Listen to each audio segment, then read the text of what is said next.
Hello നമസ്കാരം. ആടുജീവിതം എന്ന ചിത്രത്തിൻ്റെ ഏറ്റവും പുതിയ ഒഫീഷ്യൽ OTT സാറ്റലൈറ്റ് അപ്ഡേഷൻ ഇന്നൊരു വീഡിയോ ഭാഗത്ത്. വീഡിയോയിൽ മുൻപ് വീഡിയോ ലൈക്ക് ചെയ്യുക, ചാനൽ സബ്സ്ക്രൈബ് ചെയ്യുക. ഈ വരുന്ന ഏപ്രിൽ മാസം ധാരാളം ചിത്രങ്ങൾ ഇനി OTT റിലീസ് ചെയ്യാൻ പോവുകയാണ്. ഡേറ്റ് കൺഫേമായ ചിത്രങ്ങളുടെ വീഡിയോ ചാനൽ ഭാഗം പരിശോധിച്ചാൽ നിങ്ങൾക്ക് കാണാം. പൃഥ്വിരാജ്, അമല പോൾ എന്നൊക്കെ പ്രധാന കഥാപാത്രങ്ങളായ ചിത്രമായിരുന്നു ആടുജീവിതം. ചിത്രത്തിന് അതിഗംഭീരമായ പോസിറ്റീവ് റെസ്പോൺസ് തന്നെയാണ് ഇപ്പോഴും വന്നുകൊണ്ടിരിക്കുന്നത്. അതുകൊണ്ട് തന്നെ എല്ലാ സിനിമാ പ്രേമികളും ഒരേപോലെയാണ് ആടുജീവിതം എന്ന ചിത്രത്തിൻ്റെ OTT സാറ്റലൈറ്റ് അപ്ഡേഷൻ അറിയാൻ വേണ്ടി കാത്തിരുന്നത്.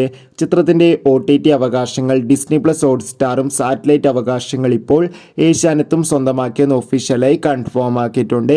എന്തായാലും കാത്തിരിക്കാം ചിത്രത്തിൻ്റെ കൂടുതൽ അപ്ഡേറ്റിനായി. ആടുജീവിതം എന്ന ചിത്രം കണ്ടവരുടെ അഭിപ്രായം കമൻറ്റ് ചെയ്യുക. കൂടുതൽ സിനിമാ വാർത്തകൾക്ക് OTT അപ്ഡേറ്റുകൾക്ക് വേണ്ടി നമ്മുടെ ചാനൽ ഇപ്പോൾ തന്നെ സബ്സ്ക്രൈബ് ചെയ്യൂ. അടുത്തൊരു വീഡിയോയിൽ കാണും വരെ ഏവർക്കും ബൈ.